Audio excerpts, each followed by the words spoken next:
እግዚአብሔር የአምላካችን ስም ብሩክ ይሁን። እግዚአብሔርን ስለዚች ቀን ስለዚች ማለዳ እግዚአብሔርን አመሰግናለሁ። ዛሬ ደግሞ እዚህ ቦታ በመካከላችሁ ጌታ እንድቆም የረዳኝን እግዚአብሔር አመሰግናለሁ።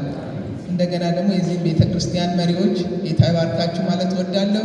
እድል ስለሰጣችሁኝ እግዚአብሔር ይባርካችሁ። እሺ፣ እግዚአብሔር ይባረክ። ጌታን እናመሰግናለን። እንግዲህ እኔ ለዚህ ቦታ ለህንፃው አዲስ ነኝ እንጂ ለደብረ ዘይት ሙሉ ወንጌል ቤተክርስቲያን አዲስ አይደለሁም። ያው እዚህ ታውቃላችሁ ሁላችሁም ቤተልሔም ውስጥ ነበርኩኝ፣ እዛ ላይ ያደግኩት። እግዚአብሔር ደግሞ ገናች ቤተክርስቲያን ትንሽ ሆነው በጣም በጥቂት በቁጥር በጣም ጥቂት በሆኑ ጊዜ አንዳንዶች ወደ በጌታ ረፍታሉ።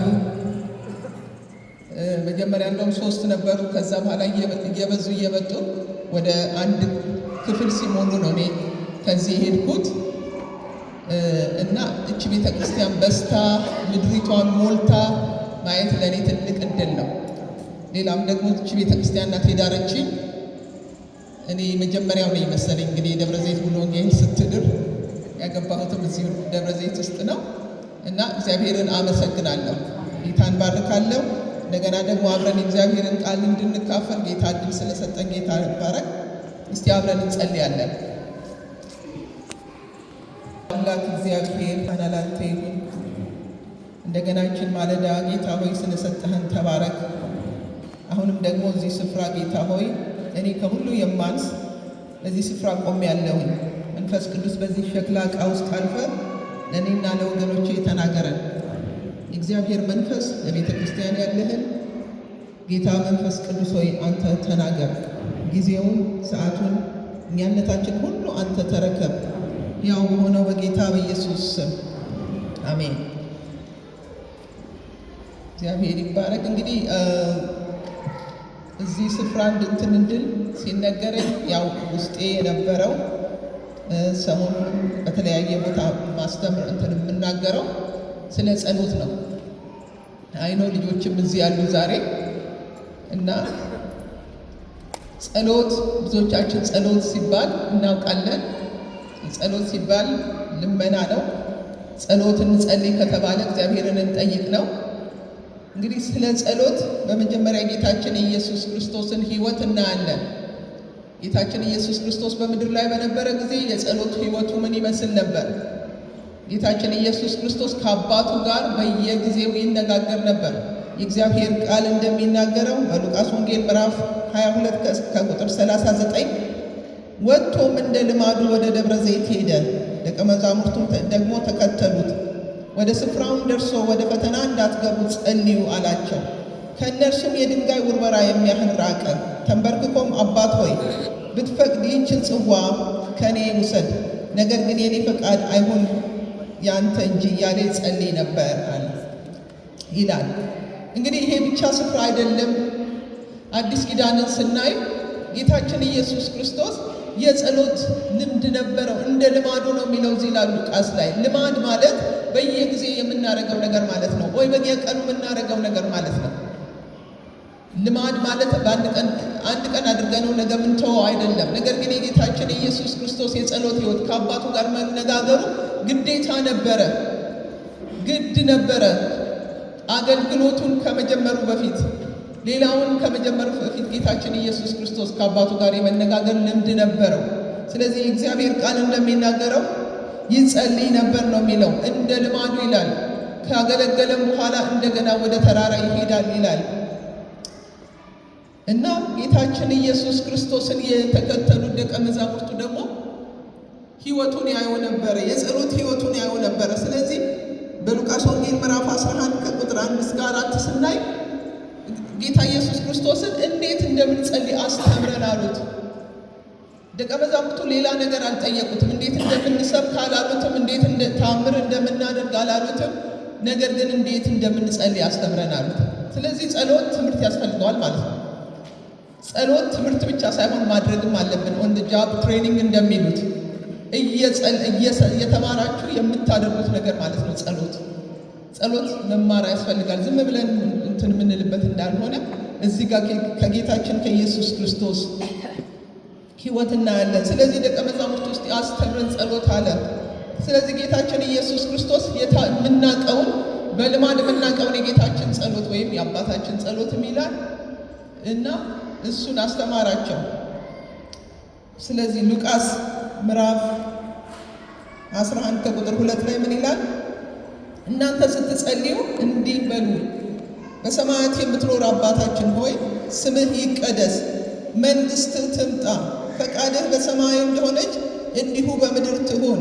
የዕለት እንጀራችንን ዕለት ዕለት ስጠን፣ ኃጢአታችንንም ይቅር በለን እኛ ደግሞ የበደሉንን ሁሉ ይቅር ብለናልና፣ ከክፉ አድነን እንጂ ወደ ፈተና አታግባን ይላል።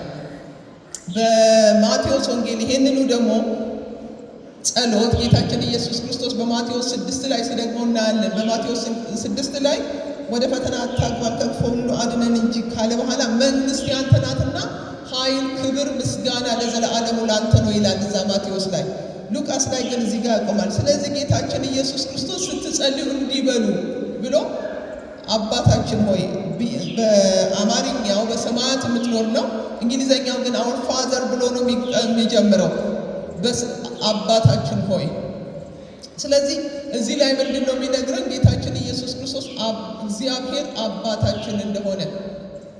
አባት ለመሆን ደግሞ መወለድ ያስፈልጋል። እያንዳንዳችሁ ብዙ አባቶች አላችሁ እዚህ አምናለሁ።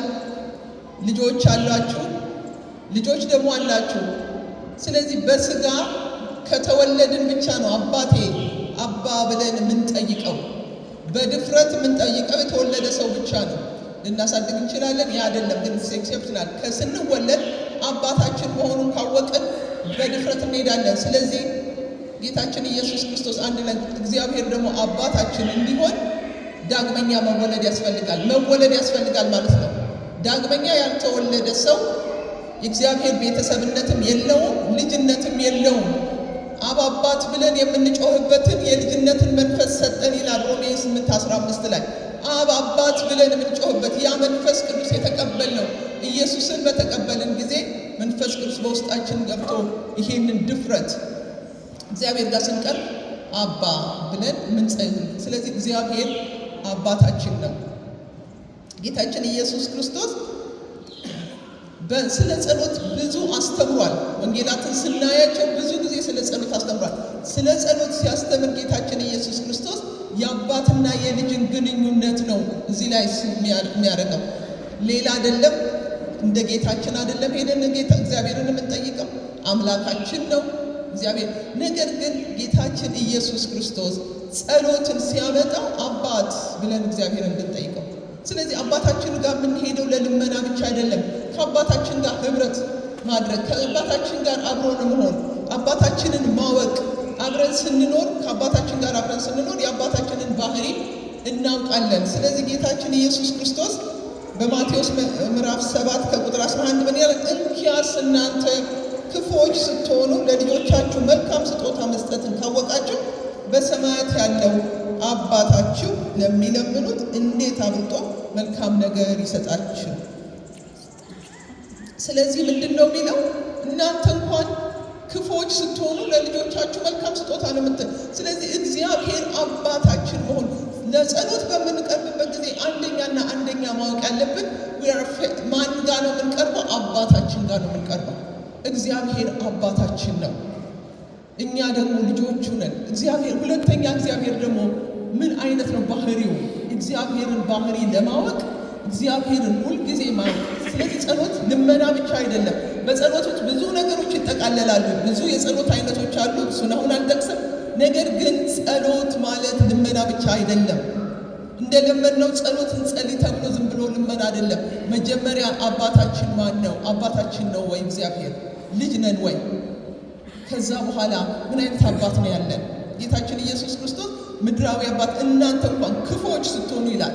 ምክንያቱም የእግዚአብሔር ቃል የሰው ልብ ክፉ ስለሆነ እናንተ ክፉዎች ናችሁ፣ ግን ለልጆቻችሁ ሁልጊዜ መልካም ስጦታ ነው እና የእግዚአብሔርን አባትነትና የሰውን አባትነት ነው ጌታ ኢየሱስ እዚህ ላይ እንትን የሚለው። እናንተ ጥሩ ነገር ነው የምታስቡት። አንድ ሰው አይምሮን ካልሳተ በስተቀር ለልጆቹ ማድረግ እንኳን ባይችል ጥሩ ነገር ያስባል። ብዙ ጊዜ በተለይም ኢትዮጵያውያን አባቶች የታወቁት ራሳቸው እንኳን ያላገኙትን ወላጆች በብዛት የኢትዮጵያን ወላጆች እነሱ ያልኖሩትን ኑሮ ልጆቻቸው እንዲኖሩላቸው ነው የሚፈልጉት። ስለዚህ በተቻላቸው መጠን ያላቸው ለልጆቻቸው ነው ኢንቨስት የሚያደርጉት። ይሄንን በልማድ አይተናል፣ ብዙ ሰዎችን አይተናል። ስለዚህ ለልጆቻችን መልካም ስጦታ ነው የምናስበው እና የሰማይ አባታችሁ ውስጥ እንዴት አንዳንድ ጊዜ እግዚአብሔር ጋር ስንቀርብ በጊልቲ ኮንሽስ ነው የምንቀርበው። እግዚአብሔር ምን ይለኛል፣ ይሰማኛል ወይም እግዚአብሔር ጋር እንደምንቀርብ አናውቅም።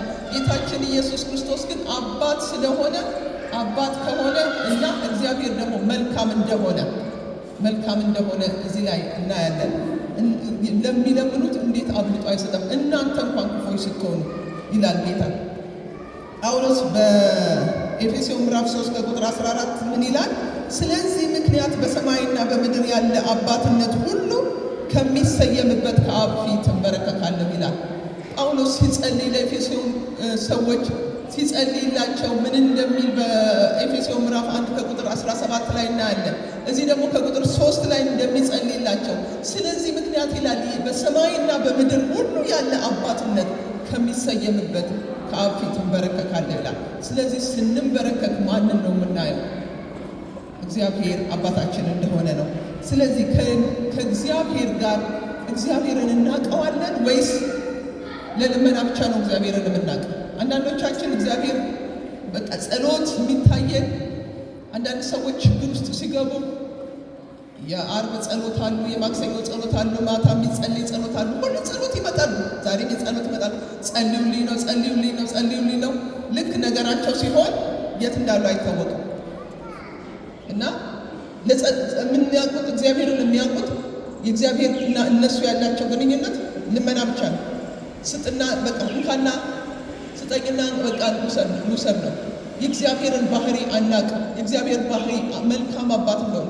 ስለዚህ ጸሎት ልመና ብቻ ሳይሆን ማወቅ እግዚአብሔር ማን መሆኑን ማወቅ። ልጆቻችንን እኔ በተለይ አስታውሳለሁ። ልጆቼ ኮሌጅ በነበሩበት ጊዜ አንዳንዶቹ ልጆች የሚመጡት ለመጠየቅ ብቻ ነው። ይሄን ስጡኝ እና ያው ኮሌጅ ሲገቡ ያን ጊዜ ገና ሴልፎን መምጣቱ ነበርና ሞባይል ገዝተን ሰጥተናቸዋል። እና እናንተ ስትደውሉ ለእናንተ ምንም ጊዜ የላቸውም። ምናልባት 5 ደቂቃ አይሰጧችሁም። ብዙ ጊዜ ቴክስት ነው የሚያደርጉላችሁ። ማም ከኒ ኮል ባክ ማም አይ ዶንት ሃቭ ታይም ነው የሚሏችሁ። ቢዚ ነኝ አሁን ቴክስት አድርጊልኝ ማም እንደዚህ አድርጊ ነው የሚሉኝ። እኔ ራሴ ነኝ ሞባይሉን ገዝቼ የሰጠሁት። እኔ ነኝ የምከፍለው ለሞባይሉ። ግን የኔ ኮል አይቀበሉም። ማጋ ነው የሚያወሩት ጓደኞቻቸው ነው። ብሊቭ ሚ 1 ሰዓት ያወራል። እኔ አንድ ልጅ አለኝ 1 ሰዓት 2 ሰዓት ጓደኞቹ ጋር ያወራል። እኔ ስደውልለት ማም ቆይ ደውልልሽ 10 ደቂቃ። ከዛ ቴክስት ነው የሚደርሳቸው። ከዛ ማም ቴክስት አድርጊልኝ አሁን ማውራት አልችልም። እና እግዚአብሔር እኔ ራሴን አየሁት። እግዚአብሔር ሕይወት ሰጥቶን 24 ሰዓት ሰጥቶን ለእግዚአብሔር ምን ያህል ጊዜ ነው የምንሰጠው? ስንት ሰዓት ነው የምንሰጠው? እግዚአብሔር ነው ሕይወቱን የሰጠን። አንዳንድ ጊዜ ምን እላለሁ፣ ቆይ ይሄንን ቢል ቆርጠዋለሁ፣ ታገኛታለህ፣ ያንን ስልክ ታወራለህ። እና ለእኔ እንዴት እኔ እንትን እያልኩ እንዴት ጊዜ አላገኝም ለሱ። እና ልጆች በተለይ እያደጉ ሲመጡ የማደግ እንትን አለ አይደለ? ከአባቶቻቸው ከልጆቻቸው ከቤተሰቦቻቸው ጋር ያለው ትንሽ እንትን እያሉ ነው የሚመጡት፣ ወደ ጓደኞቻቸው ነው የሚመጡት። እና ያው እነዚህ ልጆች ግን አሁን አድገው ያው ተመልሰው ቤት ከኔ ጋር ነው የሚኖሩት። ያኔ እንትን እያሉ ምን ልላችሁ ነው? እግዚአብሔርን እንዴት ነው የምናውቀው? አባት ነው የሰጠን፣ ሁሉን የሰጠን እግዚአብሔር ነው። ግን ለእግዚአብሔር ጊዜ እንሰጠዋለን። እግዚአብሔር ያንን ነው የሚፈልገው፣ እኛን ማውራት ይፈልጋል። አሁን የምናገረው ስለ ግል ጸሎት ነው፣ የህብረት ጸሎት አይደለም። የግል ጸሎት ከእግዚአብሔር ጋር እንነጋገራለን ወይ? እናውቀዋለን ወይ? ኢየሱስ ሁል ጊዜ ፋደር ነው የሚለው፣ አባ እንዲህ ነው ብሎ ነው ጌታችን ኢየሱስ ክርስቶስ ከእግዚአብሔር ጋር ሁል ጊዜ በጸሎት ይገናኝ ነበር። ስለዚህ አባታችን ሆይ፣ ሌላው ቤተሰብ ነን። አባታችን ካለ የአንድ ቤተሰብ ነን ማለት ነው። አንድ ቤተሰብ ነን፣ አንድ ፋሚሊ ውስጥ ነው የምንኖረው ማለት ነው። በክርስቶስ ኢየሱስ የዳነን እግዚአብሔር አባታችን ከሆነ እኛ ደግሞ ቤተሰብ ልጆች፣ ወንድምና እህት ነን ማለት ነው። ስለዚህ ነው ጌታችን ኢየሱስ ክርስቶስ አባታችን ብሎ የተናገረው። ሁለተኛው አባታችን ሆይ በሰማይ የምትኖር እግዚአብሔርን አድራሻውን ነው የነገረን። አንዳንድ ጊዜ ስንጸልይ አየር ላይ መንጸልይ ነው ምን ይመስለን፣ ዝም ብለን የምንናገረውን አናቅም። ግን ጌታችን ኢየሱስ ክርስቶስ በሰማይ የምትኖር ሲል ሰማይ እንዳለ እንድናውቅ ነው። ሰማይ የሚባል ቦታ አለ። ሰማይ እውነት ነው። ስለዚህ ጸሎታችን አድራሻ አለው። አሁን እኛ ስንጸልይ ብዙ ጊዜ ዋይርለስ ነን አይደለ እንዴ? እዚህ ስንበረከት ሰማይ እንደውላለን፣ ሰማይ የሚመልሰው አለ። አሁን ብዙ ጊዜ አሁን ያለንበት ጀነሬሽን እንደምታውቁት ሁሉ ነገር ዋይርለስ ነው። ሁሉ ነገር ስማርት ሆኗል። አንድ ሰው ሲናገር ሁሉ ነገር ስማርት ሆኗል ከሰው ልጅ በስተቀር አለ። ስማርትፎን አለ፣ ስማርት ቲቪ አለ፣ ስማርት ሲቲዎች አሉ። ስማርት ነው ሁሉ ነገር እና ዋይርለስ ነን እኛ። ጸሎት ሁልጊዜ ዋይርለስ ነው። እዚህ ስንሆን አንድ ስልካችሁን ስትደውሉ የሚያነሳ ሰው እዛ አለ፣ ግን ዋይር የለውም አይደለ እንዴ? እግዚአብሔርም አድራሻ አለው። ሰማይ የሚባል ቦታ አለ። ለምን መሰላችሁ? ብዙ ጊዜ ሰማይን ረስተን ነው የምንኖረው። ጌታችን ኢየሱስ ክርስቶስ በሰማይ የምትኖር አለ። ሰማይ እግዚአብሔር መኖሪያ ነው። በዮሐንስ ወንጌል ምዕራፍ 14 ከቁጥር 1 ላይ ምን አለ ይላል? ልባችሁ አይታወክ፣ በእግዚአብሔር እመኑ፣ በእኔም ደግሞ እመኑ። በአባቴ ቤት ብዙ መኖሪያ አለ። እንዲህስ ባልኋችሁ ነበር፣ ስፍራ አዘጋጅላችሁ ዘንድ እሄዳለሁና፣ ሄጄም ስፍራ ባዘጋጀሁላችሁ እኔ ባለሁበት እናንተ እንድትሆኑ ሁለተኛ እመጣለሁ፣ ወደ እኔም እወስዳቸዋለሁ ይላል። እንግሊዘኛው ማንሽን ነው የሚለው፣ እዚህ ላይ ስፍራ ነው የሚለው አማርኛው። ግን እንግሊዘኛው ማንሽን ማለት በጣም ትልቅ ሂውጅ ቤት ነው። ጌታችን ኢየሱስ ክርስቶስ ተመልሶ ይመጣል። አሜን። ኢየሱስ ይመጣል ያልኩት ሰምታችሁኛል? አሜን። ተመልሼ እመጣለሁ ያለው ተስፋ ቃል የገባው ኢየሱስ ቃሉን የሚያከብር አምላክ ነው። ተመልሶ ይመጣል። ሰማይ እውነት ነው። ሰማይ እውነተኛ ስፍራ ነው። እግዚአብሔር አምላክ በመላእክት በትልቅ ስፍራ ያለ ኢየሱስ ክርስቶስ ሲነግረን በሰማያት የምትኖር አባታችን ቦታውን እናውቃለን። ለምሳሌ የፕሬዚዳንት ትራምፕ ልጅ የት እንደሚኖር ቀላል ነው ማወቅ። ዋይት ሃውስ ውስጥ ነው የሚኖረው። ዋይት ሃውስ እንደሚኖር እናውቃለን። ስለዚህ እግዚአብሔር አድራሻ አለው።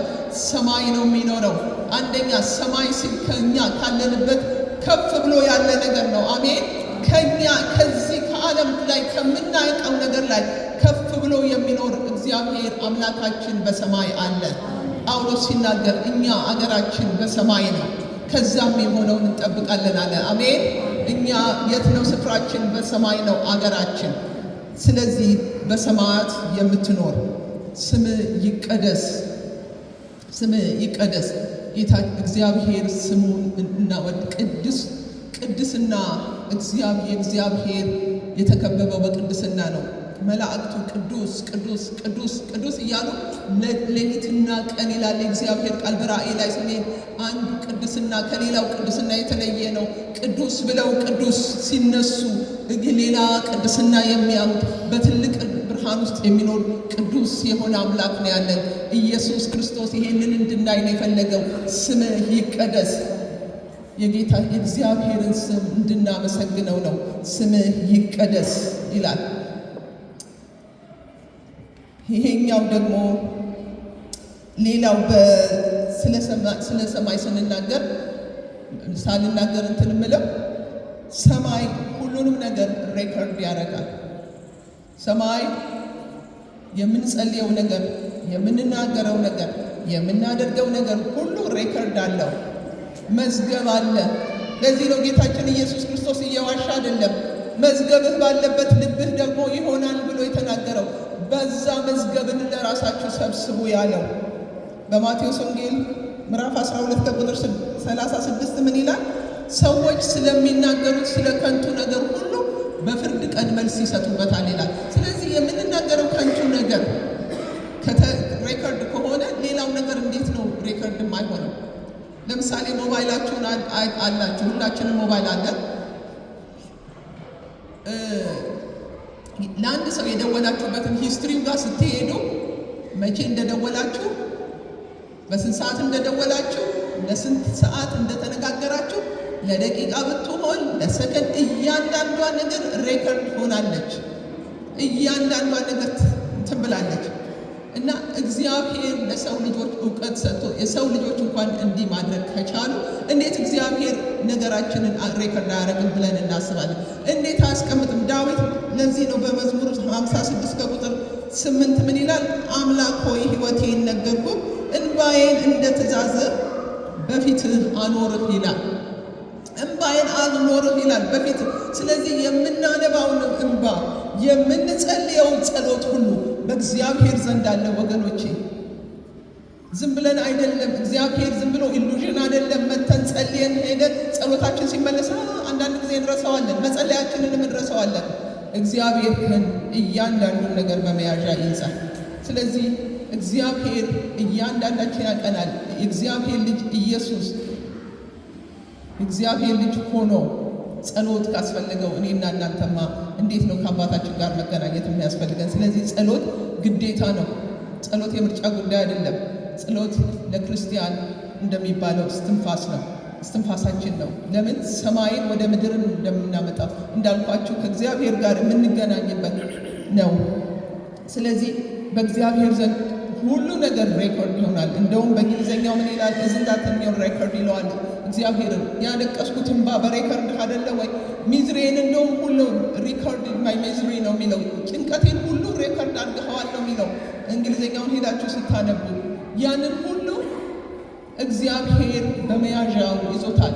ስለዚህ ጸሎት አድራሻ አለው። ጸሎት እግዚአብሔር መቼ በስንት ሰዓት በምን ያህል እንደ ጸለይን ያውቃል። እግዚአብሔር እንትን የሚል አምላክ ነው። ስለዚህ በሰማይ ያለ ሰማይ ዝም ብሎ አይደለም። ሰማይ ትልቅ ስፍራ ነው። እግዚአብሔር አምላክ የፈጠረው ሰው እንደዚህ ኦርጋናይዝድ ሆኖ በእውቀት ተሞልቶ ይህን ካደረገ ሰማይንማ እንዴት ነው የምንጠብቀው ወገኖቼ? ስለዚህ እግዚአብሔር አምላካችን በሰማይ ያለ ነው። ስምህ ይቀደስ። ሶስተኛው መንግስት ትምጣ።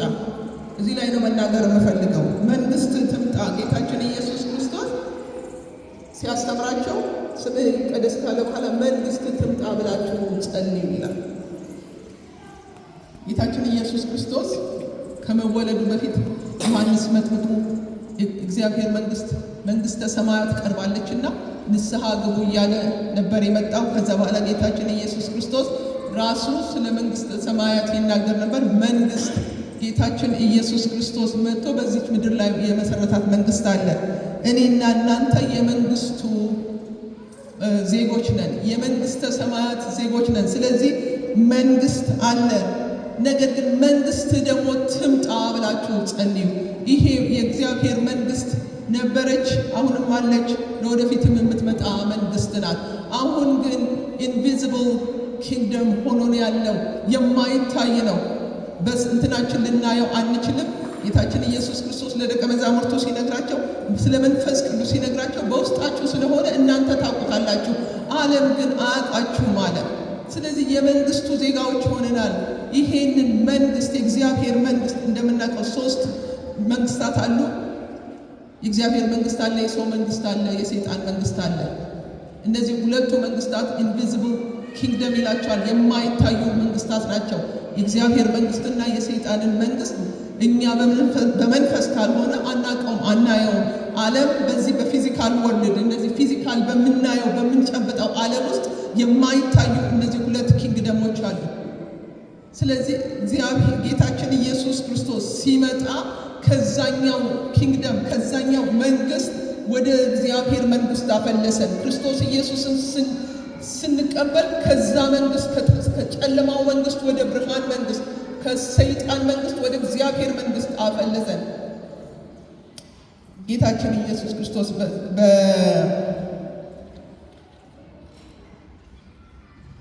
በቆላስይስ ምዕራፍ 1 ከቁጥር 13 እስከ 14 ምን ይላል? እርሱ ከጨለማ ስልጣን አዳነን፣ ቤዛነቱንም እርሱንም የኃጢአትን ስርየት ወዳገኘንበት ወደ ፍቅሩ ልጅ መንግስት አፈለሰን ይላል። ስለዚህ ጌታችን ኢየሱስ ክርስቶስ ወደዚህ መንግስት እንትን ብሏል። ለምንድን ነው ታዲያ መንግስት ትምጣ ብላችሁ ጸልዩ ያለው? ስለዚህ የዚህ የጌታችን የኢየሱስ ክርስቶስ መንግስት ቪዚብል ሆኖ በዚህ ዓለም አሁን እኛ በምናውቀው በዚህ በፊዚካል ወርልድ እንዲመጣ ነው።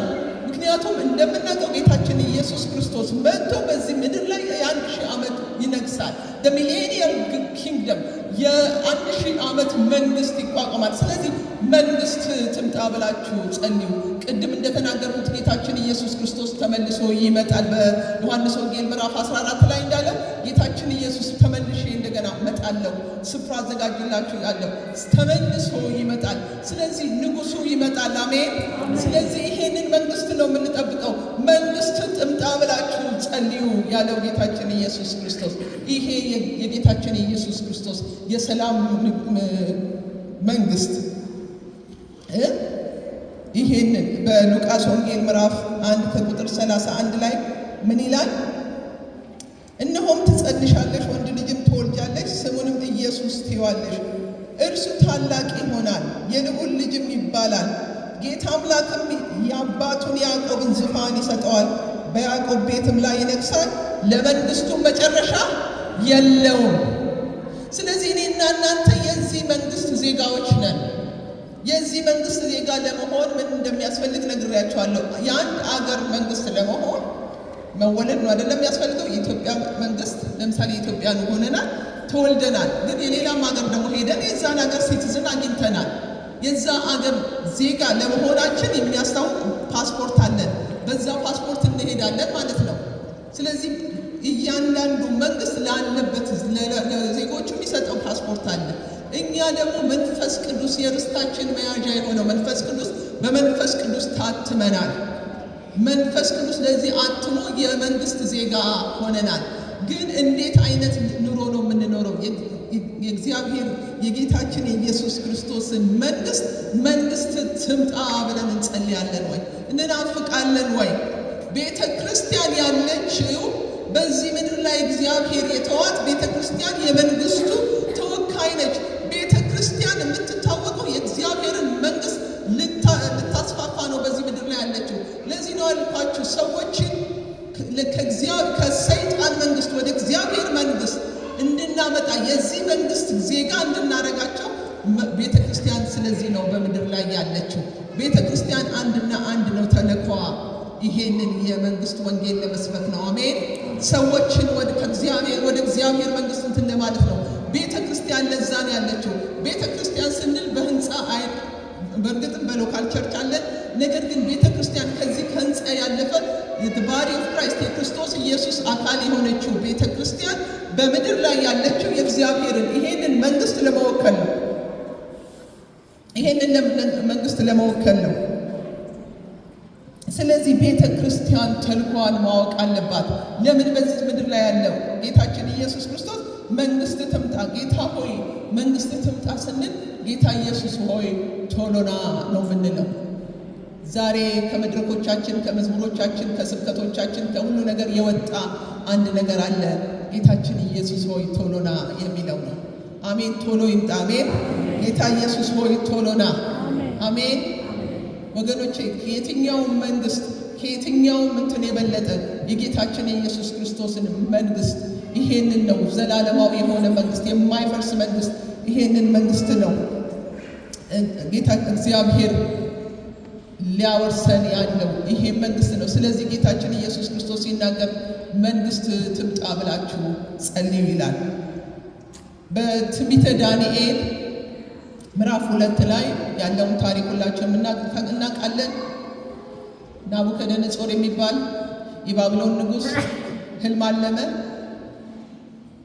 በህልሙ ላይ ያለው ትልቅ ሐውልት ነው ያየው፣ ምስል ሆኖ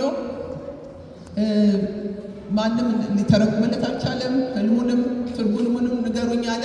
በኋላ ግን ዳንኤል እግዚአብሔር ገለጠለትና ሄዶ ያንን ህልም ይነግረዋል። ህልሙንም ትርጉሙንም ይነግረዋል። ህልሙ ትልቅ ምስል ነው። ራሱ ወርቅ፣ ደረቱ ብር፣ ናስ፣ እንደገና እግሮቹ ደግሞ እኩል መጨረሻ ጣቶቹ እኩሉ ሸክላ እኩሉ ብረት እያለ እሱም ስፍራውን ማየት ትችላላችሁ። ከዛ በኋላ ትርጉሙን ይነግረዋል። ይህ መጀመሪያ ወርቁ አንተ የባቢሎን ንጉሥ እንደሆን፣ ደረቱ እንደገና የሜዶንና ፋርስ እንደሆነ የግሪክ መንግስት፣ የሮም መንግስት እያለው በመጨረሻ እኩሉ ደካማ እኩሉ ብርቱ 10 ነገስታት እንደሚነሱ 10 ደግሞ እኩሉ ሸክላ እኩሉ ብረት ስለሆነ እርስ በርሳቸው አይጣበቁም ይለዋል። አንድ ለመሆን ይሞክራሉ፣ አይሆንም ይለዋል። ነገር ግን ቁጥር 44 ላይ ምን ይላል? በእነዚያም ነገስታት ዘመን የሰማይ አምላክ ለዘላለም የማይፈርስ መንግስት ያስነሳል፣ ለሌላ ህዝብም የማይሰጥ መንግስት ይሆናል። እነዛንም መንግስታት ሁሉ ትፈጫቸዋለች፣ ታጠፋቸዋልማለች፣ ለዘላለምም ትቆማለች ይላል። አሜን። በእነዛ ነገስታት ዘመን ወገኖቼ፣ እኛ በዛ መንግስታት ዘመን ነን ያለ ነው። በእነዚህ በ10 ብዙ የመጽሐፍ ቅዱስ አዋቂዎች ወይም ትንቢትን የሚያስተምሩ ብዙ ይናገራሉ። በጣም ብዙ አስተማሪዎች አሉ። ብዙ መጽሐፍት ተጽፏል። ብዙ ትምህርቶች ተምረናል። ነገር ግን ምልክቶችን ሁሉ አይተናል። ነገር ግን የእግዚአብሔር ቃል እንደሚናገረው በእነዚህ በ10 የእግር ጣቶች ማለት ነው በጣቶቹ ጊዜ ይላል በነዛ ነገስታት ዘመን እግዚአብሔር የማይፈርስ መንግስት ያስነሳል ይላል። ቅድም እንዳየነው በሉቃስ ወንጌል ላይ ያውም መንግስቱ ጌታችን ኢየሱስ ክርስቶስ ነው። አሜን። የነዚያንን ሁሉ ነገስታት እንዳልሆኑ አድርጎ ለዘላለም ጸንቶ ይቆማል ብሎ ነው ዳንኤል ህልሙን የፈታለት። ይሄ ደግሞ በመጨረሻው ዘመን የሚመጣውን ነው የተናገረው። አሁንም እኛ ደግሞ የመጨረሻው መጨረሻ ያለን ሰዎች ነን። መጨረሻ ብቻ አይደለም፣ የመጨረሻው መጨረሻ ነን ያለ ነው። ስለዚህ በእነዚህ ዘመን ነው የጌታችን የኢየሱስ ክርስቶስ መንግስት ሊገለጥ በቅርብ ነው። አሜን። ስለዚህ ቤተ ክርስቲያን ተዘጋጂ፣ ቤተ ክርስቲያን ተዘጋጂ። ኢየሱስ ይመጣል።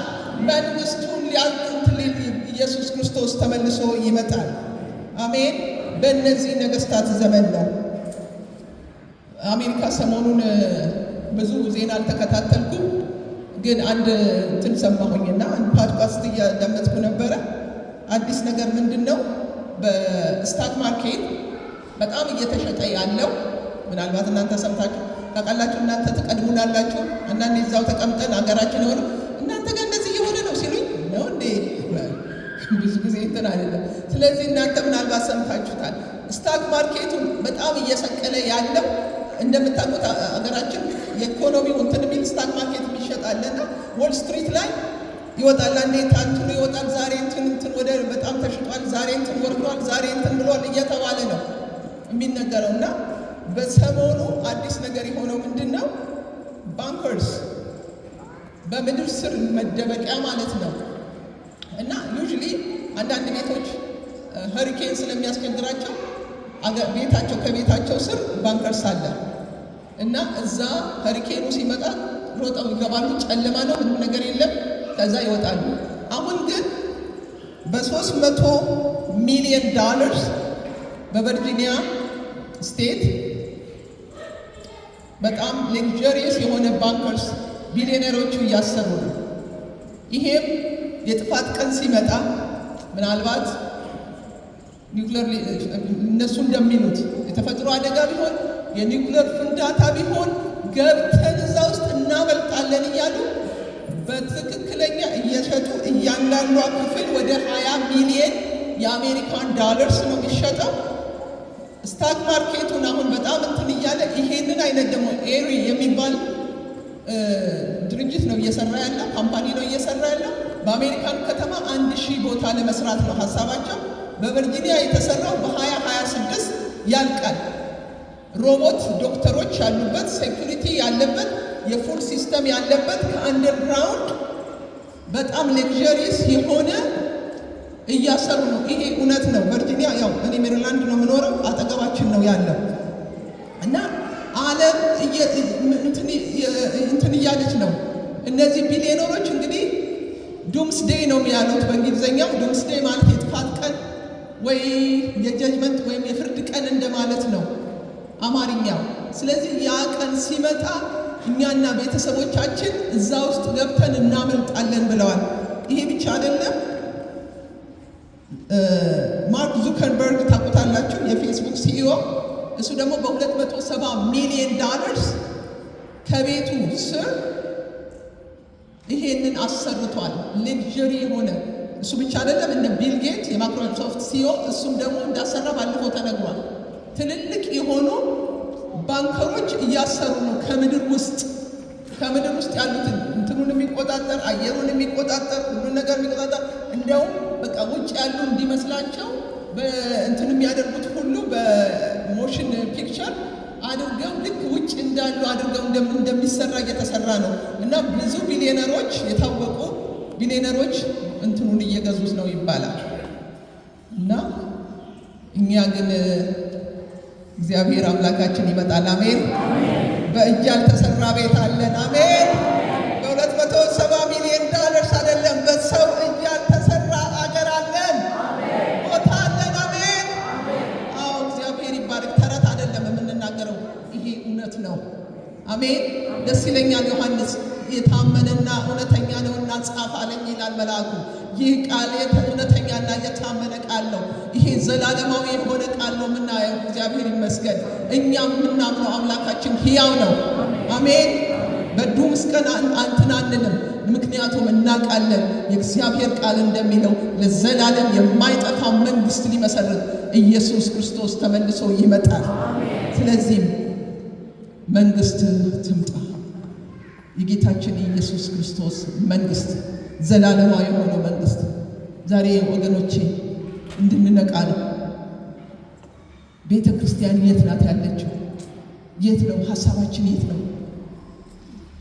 ምንድነው ምንትን የምንለው? ንጉሱን እየጠበቅ ነው ወይ? ዓለም እየተዘጋጀች ነው። ዓለም ከቻሉ ምናልባት ከሆነላቸው ያንን ሁሉ $1 ቢሊዮን የት እንደሚያደርጉት አናውቅም። ነገር ግን ቢሆንልን ብለው እየሞከሩ ነው። አንደኛው ሀገር ደግሞ በጣም የሄዱ የሚገዙባት አንደኛው የባንከርስ የሚሰሩ በኒውዚላንድ ውስጥ ነው። እና ዓለም እንትን እያሉ ነው። እኛ ግን የሚሆነውን እናውቃለን። እኛ ግን እግዚአብሔር ከዘመናት በፊት የነገረን ይሄ ሕያው ቃል አለ። በቃሉ መሰረት እግዚአብሔር ነግሮናል። ይሄ ስለዚህ ጌታችን ኢየሱስ ክርስቶስ መንግስት ትምጣ ብላችሁ ጸልዩ ያለው የጌታችን የኢየሱስ ክርስቶስ መንግስት እንደገና ተመልሶ የሚመጣበት መንግስት። ስለዚህ ያንን ነው የምንጠብቀው። እኛ ይህን ሁሉ ሲሆን ስታዩ አይኖቻችሁን አንስታችሁ ተመልከቱ፣ ቤዛችሁ ቀርቧል ይላል። በዚህ ምድር ላይ አናስብ ማለት አይደለም። ነገር ግን ተዘጋጅተን መጠበቅ አለብን። መቼ እንደሚሆን አናቅ። መቼ መለከት እንደሚነፋ አናቅ። መለከት ይነፋል። ስለዚህ ይሄንን እንድንነቃ ነው፣ እንድንጠብቀው ነው ንጉሱን። እኛ የእግዚአብሔር መንግስት ዜጋዎች ነን ካለን ንጉሳችንን የሚመጣውን ንጉስ እንጠብቃለን እሱ። ስለዚህ ለመንግስቱ መጨረሻ የሌለውን ንጉስ እንጠብቃለን። አሜን። ጌታችን ኢየሱስ ክርስቶስ በማቴዎስ ወንጌል ምዕራፍ 6 ቁጥር 19 ምን አለ? ብልና ዝገት እንደሚያጠፉት ሌቦችም ቆፍረው በሚሰርቁት ዘንድ ለእናንተ በምድር ላይ መዝገብ አትሰብስቡ። ነገር ግን ብልም ዝገትን በማይሰርቀው ሌቦች በማይሰርቁት ብልም ዝገትን በማያበላሸው ሰብስቡ ይላል። ዛሬ መዝገባችንን ዛሬ እንትናችን እንድናስተካክል ነው። በዚህ ምድር ላይ አንኖር ማለት አይደለም፣ እንኖራለን። ግን ተዘጋጅተን እንኖራለን። ተዘጋጅተን ነው የምንጠብቀው። ስለዚህ ጌታችን ኢየሱስ ክርስቶስ ተመልሶ ይመጣል። አሜን። ሌላው ፈቃድህ በሰማይ እንደሆነች እንዲሁ በምድር ትሁን። ለእግዚአብሔር ፈቃድ መኖር፣ ፈቃድህ በሰማይ እንደሆነች እንዲሁ በምድር ትሁን። ጌታችን ኢየሱስ ክርስቶስ ፍጹም ራሱን ለእግዚአብሔር የሰጠ ነበር። ራሱን ባዶ አደረገ ይላል በፊልጵስዩስ ምዕራፍ 2 ላይ ራሱን ባዶ አድርጎ ኃይል እንደሌለው እንደማያውቅ አምላክነት እንደሌለው ጌታችን ኢየሱስ ክርስቶስ አምላክ ሆኖ ሳለ ፍጹም ሰው እና ፍጹም አምላክ ነው። አምላክ ሆኖ ሳለ ምንም እንደሌለው ሆኖ ለእግዚአብሔር አብ ራሱን ባዶ አድርጎ ነው የሰጠው። ስለዚህ ፈቃድ ትሁን ነው በሁሉ ጊዜ። ጌታ ሆይ ፈቃድ፣ አባት ሆይ የኔ ፈቃድ። የመጨረሻ እንኳን ወደ መስቀል ሞት እየሄደ እያለ የጸለየው ያንን ነው። እግዚአብሔር ሆይ አባት ሆይ የኔ ፈቃድ አይሁን፣ ነገር ግን ያንተ ፈቃድ እያለ ነው የጸለየው። ስለዚህ ጌታ ኢየሱስ ያላደረገውን ነገር አድርጎ አላለንም። እሱ ራሱን ሰጥቶ ፈቃዱን እንድንል ነው። እግዚአብሔር ደግሞ ፈቃዳችንን አይሻማም። ፈቃዳችንን እግዚአብሔር በውግድ አያስገድደንም። እግዚአብሔር ቢያስገድድ ኖሮ ሰዎች ሳይወዱ በግድ ሁሉ ይከተሉት ነበር። በፈቃድ ስለሆነ ነው። በፈቃዳችን ነው ራሳችን ሕይወታችንን የሰጠነው። ሕይወታችን ዕለት ዕለት ኑሯችንን ደግሞ ፈቃድ በሰማይ እንደሆነች እንዲሁ በምድር ትሁን በሉን ያለው። የሚቀጥሉትን ያው ዕለት እንጀራችንን ስጠን፣ በደላችንን ይቅር በለን እኛም ደግሞ የበደሉን ይቅር እንደምንል ከክፉ አድነን እንጂ ወደ ፈተና አታግባን ይላል። እዚህ ላይ ብዙ አልናገርም፣ ግን ዋና መልእክቴ ዛሬ ይሄ ነው። የጌታችን የኢየሱስ ክርስቶስ መንግሥት መገለጫው ጊዜው ቀርቧል። አሜን። ኢየሱስ ይመጣል።